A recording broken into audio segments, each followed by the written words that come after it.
नमस्कार, बुलेटिन में आपका स्वागत है। आपके साथ मैं दीपेश बरगले। चलिए खबरों की शुरुआत करते हैं। बड़ी खबर इस वक्त मिल रही है। विधानसभा में कमलनाथ होंगे विपक्ष के नेता। पीसीसी ने विधानसभा प्रमुख सचिव को चिट्ठी भेजी है। कांग्रेस विधायक दल का नेता और विपक्ष के नेता कमलनाथ ही होंगे। बीजेपी ने नेता प्रतिपक्ष का नाम तय नहीं कर पाने के आरोप लगाए थे। कांग्रेस पर यह आरोप लगाए गए थे, जिसके बाद अब कांग्रेस की तरफ से ये नाम तय करके भेज दिया गया है। तो ये बड़ी खबर निकलकर सामने आ रही है। विधानसभा में कमलनाथ ही विपक्ष के नेता होंगे। पीसीसी ने विधानसभा प्रमुख सचिव को चिट्ठी भेजी है और उसमें कांग्रेस विधायक दल का नेता कमलनाथ को चुना गया है। ये स्पष्ट तौर पर लिखा गया है। तो आपको बता दें कि कुछ दिन पहले ही बीजेपी ने इस पूरे मामले को लेकर आरोप लगाए थे और ज्यादा जानकारी के साथ इस वक्त हमारे सहयोगी अनुराग हमारे साथ जुड़ चुके हैं। अनुराग, क्या ताजा जानकारी? देखिए, कांग्रेस पार्टी ने विधानसभा प्रमुख सचिव को चिट्ठी भेजी और उसमें कमलनाथ को ही नेता प्रतिपक्ष बताया है और इसको लेकर विधानसभा सचिवालय को कार्रवाई करने के लिए पत्र लिखा गया है। सबसे बड़ी बात है कि कांग्रेस के अंदर विपक्ष का नेता का कौन होगा, इसको लेकर पहले ही पार्टी ने साफ कर दिया था कि कमलनाथ ही विपक्ष के नेता होंगे। लेकिन इसको लेकर जो प्रक्रिया होती है, उस प्रक्रिया को पूरा करने का काम कांग्रेस पार्टी ने नहीं किया था और बीजेपी इस बात पे आरोप लगा रही थी कि कांग्रेस पार्टी में तय नहीं हो पा रहा है कि विपक्ष का नेता कौन होगा और उसी आरोपों का जवाब देने के लिए आखिरकार कांग्रेस पार्टी की तरफ से विधानसभा सचिवालय को चिट्ठी भेजी गई है और उसमें इस बात का जिक्र किया गया है कि कमलनाथ ही जो विधायक दल के नेता हैं वो विपक्ष के नेता होंगे। तो कुल मिलाकर अब ये साफ होता हुआ नजर आ रहा है कि कमलनाथ के नेतृत्व में कांग्रेस पार्टी सड़क से लेकर सदन के अंदर तक जो है भूमिका निभाने का काम करेगी। चलिए, बिल्कुल, बहुत बहुत शुक्रिया अनुराग इस तमाम जानकारी के लिए। तो सड़क से सदन तक अब कमलनाथ ही कांग्रेस को मजबूत करेंगे और सरकार को घेरने का काम करेंगे। और चलिए अब देखते हैं 15 शहर 15 रिपोर्टर। चुनाव से पहले मध्य प्रदेश में युवा वोटरों को लुभाने की कवायद तेज हो गई है। मुख्यमंत्री शिवराज सिंह चौहान के इस ऐलान के बाद कि मध्य प्रदेश में सरकारी नौकरियां अब सिर्फ मध्य प्रदेश के ही युवाओं को मिलेंगी, कांग्रेस ने ये तय किया है कि वो अब युवाओं से संवाद करेगी। इसी कड़ी में पूर्व मुख्यमंत्री कमलनाथ कल युवाओं से सीधा संवाद करेंगे। उनके इस संवाद को सीधे तौर पर आने वाले उपचुनाव में बीजेपी के मास्टर स्ट्रोक के कार्ड के तौर पर देखा जा रहा है। दरअसल मध्य प्रदेश में आने वाले वक्त में 27 सीटों पर उपचुनाव होना है और इस उपचुनाव में युवा वोटर कहीं न कहीं अपनी अहमियत रखते हैं और उनको लेकर की जाने वाली घोषणाओं पर कांग्रेस और बीजेपी दोनों अपना दावा कर रही हैं। कमलनाथ सरकार को समर्थन देने वाली बहुजन समाज पार्टी अब प्रदेश की 27 सीटों पर उपचुनाव लड़ेगी। पार्टी ने सभी सीटों पर अपने प्रत्याशी को उतारने का फैसला लिया है। इस फैसले से कांग्रेस को झटका लगा है, क्योंकि जब प्रदेश में कमलनाथ की सरकार थी तो उस दौरान बसपा ने कांग्रेस को अपना समर्थन दिया था। अब हर सीट पर चुनाव लड़ने से कांग्रेस का वोट बैंक प्रभावित होगा। उपचुनाव को लेकर कांग्रेस और बीजेपी लगातार रणनीति तैयार कर रही है। इस बीच चुनावी मैदान में बसपा भी उतर आई है। उपचुनाव की तैयारी को लेकर बसपा ने भोपाल स्थित मुख्यालय में बैठक ली। इस बैठक में पार्टी के प्रदेश प्रभारी रामजी गौतम, प्रदेश अध्यक्ष रमाकांत पीपल समेत तमाम पदाधिकारी मौजूद थे।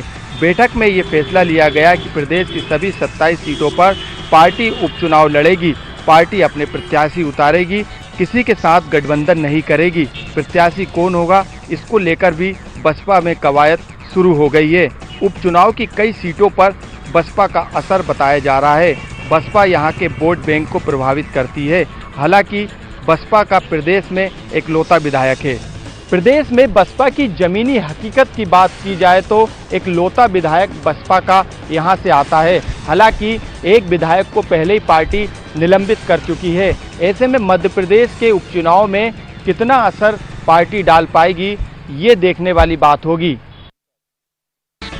प्रदेश की सियासत में गाय और गौशाला के मुद्दे की फिर से एंट्री हो गई है। गाय और गौशाला के मुद्दे पर कांग्रेस ने बीजेपी सरकार पर बड़ा हमला बोला है। पूर्व मंत्री लाखन सिंह यादव का आरोप है कि मौजूदा सरकार ने पशुपालन विभाग के बजट को कम कर दिया है। पिछली सरकार में गाय और गौशाला के लिए 130 करोड़ रुपए के बजट का प्रावधान किया गया था, लेकिन मौजूदा सरकार ने इसे घटाकर 1 करोड़ 60 लाख रुपए कर दिया है। साथ ही कांग्रेस ने इस बात का भी आरोप लगाया है कि बीजेपी सरकार ने गाय के चारे में भी कटौती कर दी है। तो वहीं कांग्रेस के आरोपों पर प्रदेश सरकार ने जवाबी हमला बोला है। प्रदेश के पशुपालन मंत्री प्रेम सिंह पटेल ने कहा है कि गाय के लेकर किसी भी तरीके के बजट में कमी नहीं की गई है। साथ ही बीजेपी ने कांग्रेस पर हमला बोलते हुए कहा है कि पिछली सरकार ने 3000 गौशालाएं बनाए जाने का ऐलान किया था, लेकिन अब तक 1000 गौशालाओं का निर्माण भी पूरा नहीं हो सका है और प्रदेश सरकार अब गौशालाओं का निर्माण करने का काम पूरा करेगी। साथ ही पशुपालन विभाग के बजट में हुई कमी पर प्रदेश के मंत्री ने कहा है कि इस बारे में वित्त विभाग से चर्चा की गई है और कहीं पर भी गाय और गौशाला को लेकर बजट में कमी नहीं रखी जाएगी। कुल मिलाकर प्रदेश में 27 विधानसभा सीटों पर उपचुनाव होना है। 2018 के विधानसभा चुनाव में कांग्रेस ने गाय और गौशाला के मुद्दे पर एक बड़ी जीत हासिल करते हुए सत्ता हासिल की थी और ऐसे में अब कांग्रेस पार्टी ने फिर से गाय और गौशाला के मुद्दे पर प्रदेश की बीजेपी सरकार को घेरना शुरू कर दिया है। आगरा से हुई बस हाईजैक मामले में छतरपुर पुलिस को कई घंटों तक कड़ी मशक्कत करनी पड़ी। छतरपुर पुलिस को यह जानकारी लगी थी कि जो बस में जो यात्री थे वह छतरपुर पहुंच रहे हैं और जो पन्ना और छतरपुर के यात्री बताए जा रहे थे। गुड़गांव से पन्ना जा रही यात्री बस के आगरा के पास हाईजैक होने पर छतरपुर की पुलिस खासी परेशान नजर आई। वजह थी बस के स्टाफ को हाईजैकर करने वालों ने कल्पना बस से उतार दिया था और बस के यात्रियों को लेकर फरार हो गए थे। जब यूपी पुलिस ने छतरपुर पुलिस की मदद मांगी तो एसपी शरण शर्मा स्वयं दल बल के साथ नौगांव पहुंच गए और झांसी की ओर से आ रही बसों की चेकिंग शुरू कर दी। पुलिस को हाईजैक बस तो नहीं मिली, लेकिन बस यात्री दूसरी बस से पलटी होकर नौगांव पहुंचे थे तो पुलिस ने सभी यात्रियों को नीचे उतार लिया और थाने ले जाकर स्वयं एसपी ने पूछताछ की और हाईजैक बस का पूरा खुलासा कर दिया है। इस बस में छतरपुर और पन्ना के 35 यात्री थे। एसपी का कहना है यह पूरा मामला फाइनेंस कंपनी से जुड़ा हुआ है और सभी यात्री सकुशल हैं, उन्हें उनके घरों की ओर रवाना कर दिया गया है। बस हाईजैक मामले को लेकर छतरपुर पुलिस अलर्ट पर थी, क्योंकि जो उसमें सवार यात्री थे वह पन्ना और छतरपुर के बताए जा रहे थे। जब पुलिस ने चेकिंग के दौरान एक बस को रोका तो करीब 35 यात्री जो गुड़गांव से छतरपुर और पन्ना के लिए निकले थे उन्हें नौगांव में रोका गया। जो उनसे उनको पूछताछ की गई तो उन्होंने पूरे मामले की जानकारी दी। वहीं पुलिस ने उनको घर तक पहुँचवाने की व्यवस्था करवाई है। बरगी बांध के 13 गेट खोले जाने के बाद मां नर्मदा के सभी तटों पर हाई अलर्ट जारी कर दिया गया है। जबलपुर संभाग में हो रही बारिश के बाद बरगी बांध के जब 13 गेट खोले गए तो तमाम नर्मदा तटों पर अलर्ट घोषित कर दिया गया। इसके बाद तमाम नर्मदा घाटों के हालात बदल चुके हैं। जबलपुर के गौरी घाट में नर्मदा का जलस्तर बढ़ गया है और पूरा घाट पानी से लबालब हो चुका है और घाट के ऊपर तक नाव चलाने की नौबत आ गई है। गौरतलब है कि कल बरगी बांध के कैचमेंट एरिया में हो रही बारिश के चलते इसके 13 गेटों को खोल दिया गया था। लगातार बढ़ते जलस्तर को देखते हुए देर रात 13 गेटों की ऊंचाई को 2.6 मीटर की ऊंचाई तक बढ़ाकर जल निकासी की मात्रा भी बढ़ा दी गई थी। फिलहाल बरगी डैम से 1,95,000 क्यूसेक पानी की निकासी की जा रही है, जबकि बांध में 2,39,000 क्यूसेक से ज्यादा पानी प्रवेश कर रहा है।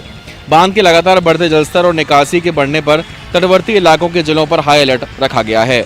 जलस्तर बढ़ जाने से मां नर्मदा का विहंगम दृश्य देखने को मिल रहा है। इस दृश्य को अपने कैमरों में कैद करने बड़ी संख्या में भक्त भी नर्मदा घाटों की ओर कूच कर रहे हैं। मध्य प्रदेश में मानसून कुछ इलाकों में बेहद मेहरबान नजर आ रहा है तो कुछ इलाकों से अभी भी रूठा हुआ है। महाकौशल, विंध्य, बुंदेलखंड और भोपाल संभाग के कुछ इलाकों में भारी बारिश हो रही है तो वहीं मालवा और निमाड़ में अभी भी रिमझिम बारिश दर्ज हो रही है। मध्य प्रदेश में सिस्टम के सक्रिय होने के साथ ही प्रदेश के कुछ इलाकों में बीते 2 दिनों से लगातार झमाझम बारिश हो रही है। जबलपुर, बैतूल, मंडला, डिंडोरी में लगातार बारिश दर्ज हो रही है। जबलपुर में घरों में पानी भर गया तो वहीं खेतों और खलिहानों में भी पानी भरा हुआ है। लगातार हो रही तेज बारिश से इन इलाकों के नदी नाले उफान पर हैं। बीते 24 घंटों में रायसेन के बेगमगंज में सबसे ज्यादा 7 इंच पानी बरसा है तो वहीं बैतूल, मंडला, डिंडोरी, जबलपुर और सागर के राहतगढ़ में लगातार तेज बारिश दर्ज हो रही है। मौसम विभाग का कहना है कि बंगाल की खाड़ी में एक और कम दबाव का क्षेत्र बन रहा है। इसके असर के चलते प्रदेश भर के कई जिलों में आने वाले 1 से 2 दिनों में तेज बारिश होने के आसार हैं। वहीं अगर यह सिस्टम भोपाल के नजदीक से गुजरा तो 20 अगस्त के बाद भोपाल में भी अच्छी बारिश होने के आसार हैं। मौसम विभाग ने 23 जिलों में बारिश का अलर्ट जारी किया है। आने वाले 1 से 2 दिनों में जबलपुर संभाग के जिलों के साथ ही विदिशा, रायसेन जिलों में अति भारी बारिश का अलर्ट जारी किया गया है। तो वहीं रीवा, सतना, अनूपपुर, उमरिया, डिंडोरी, खंडवा, खरगोन, अलीराजपुर, झाबुआ, सीहोर, होशंगाबाद, बैतूल, अशोकनगर, श्योपुर कला में भारी बारिश की चेतावनी मौसम विभाग ने जारी की है। हालांकि मौसम विभाग ने विदिशा, रायसेन के साथ जबलपुर संभाग में भी आज अति भारी वर्षा होने के अलर्ट जारी किया है। प्रदेश भर में अगस्त के महीने में अब तक 23.50 इंच बारिश दर्ज हुई है, जो कि सामान्य से 24.46 इंच यानी 8% कम है, जबकि 9 जिलों में 22 से 36% बारिश कम हुई है। छत्तीसगढ़ में कोरोना संक्रमित मरीजों की संख्या बढ़ती जा रही है। ये आंकड़ा 17,000 को पार कर चुका है। कल एक ही दिन में 800 से अधिक मरीज निकलकर सामने आए हैं। जाहिर है लगातार आंकड़े बढ़ते जा रहे हैं, स्थिति चिंताजनक है। यही वजह है कि आनंद फानन में मंत्री रविंद्र चौबे और शिव कुमार डहरिया ने एक बैठक की है, जिसमें स्थानीय जनप्रतिनिधियों के साथ ही जो अधिकारी हैं उनके साथ ये बैठक की गई है और जो उपाय हो सकते हैं उस पर चर्चा की गई है। किस तरीके से कोरोना संक्रमण को फैलने से रोका जाए, इसको लेकर चर्चा की गई है। जाहिर तौर पर प्रशासन और सरकार की जिम्मेदारी के अलावा ये आपकी और हमारी भी जिम्मेदारी है कि इस संक्रमण को किस तरीके से रोके और इसके लिए जो जरूरी उपाय हो सकते हैं, चाहे वो मास्क लगाना हो, हैंड सैनिटाइजर का उपयोग करना हो या फिर फिजिकल डिस्टेंसिंग की बात हो, ये तमाम उपायों को आपको हमको करना ही पड़ेगा, तभी कोरोना संक्रमण को रोका जा सकता है। 25 अगस्त से विधानसभा का मानसून सत्र शुरू हो रहा है और 28 अगस्त तक चलेगा, लेकिन इस बार विधानसभा के मानसून सत्र में अलग तरह की व्यवस्था देखने को मिलेंगी। जी हाँ, सालों से जो परंपरा चलती आई है या व्यवस्था दिखती आई है, वो व्यवस्था यहाँ पर टूटेगी। वजह है कोरोना का संक्रमण और यही वजह है कि इस बार अगर हम बात करें तो हर सदस्य जहाँ पर बैठेंगे, जो 3 सीटर होगा वहाँ पर सिर्फ 2 बैठेंगे विधानसभा के जो सदस्य हैं, और तमाम जो विधायक उनके बीच में अगर हम बात करें तो ग्लास लगाई गई है ताकि आपस में सोशल डिस्टेंसिंग का पालन भी हो सके और इसके साथ ही एक दूसरे से आपस में चर्चा भी नहीं हो पाएगी, इन्फेक्शन का खतरा कम हो सके। इसके साथ ही अगर हम बात करें तो सब दूर जो एंटीबैक्टीरियल सरफेस कोटिंग कराई जा रही है। मुख्यमंत्री भूपेश बघेल के केबिन से आज इसकी शुरुआत हुई है और बताया जा रहा है कि ये जो सरफेस कोटिंग है इसका असर करीबन 6 महीने तक रहेगा और जिससे संक्रमण से बचा रहेगा। इसके साथ ही अगर हम बात करें तो तमाम जो विधायक हैं उनके साथ, विधायक मंत्री उनके साथ जो पीएसओ होते हैं, सिर्फ एक स्टाफ को अलाउ रहेगा। जहां पर सेक्रेटरीज बैठे रहते हैं वहां पर अगर हम बात करें तो कुर्सियों के बीच में और अलग अलग जगहों पे क्रॉस लगाया गया, यानी कि यहाँ पर कोई नहीं बैठेगा और हर किसी को सैनिटाइजर का उपयोग करना पड़ेगा, मास्क लगाना पड़ेगा। इसके साथ ही अगर हम बात करें जो भी विधायक यहाँ पर प्रवेश करेंगे उनका प्रॉपर टेम्परेचर चेक किया जाएगा और इसके साथ ही जो है वो देखा जाएगा कि उन्हें कोई सर्दी, खांसी, बुखार ऐसा कोई सिम्टम तो नहीं है। अगर ऐसा कुछ हुआ तो उन्हें विधानसभा के अंदर प्रवेश नहीं मिलेगा। जाहिर तौर पर इस बार जो व्यवस्था मिलेगी वो बदली हुई और नई व्यवस्था मिलेगी। वजह सिर्फ यही है कि कोरोना का संक्रमण रोका जा सके।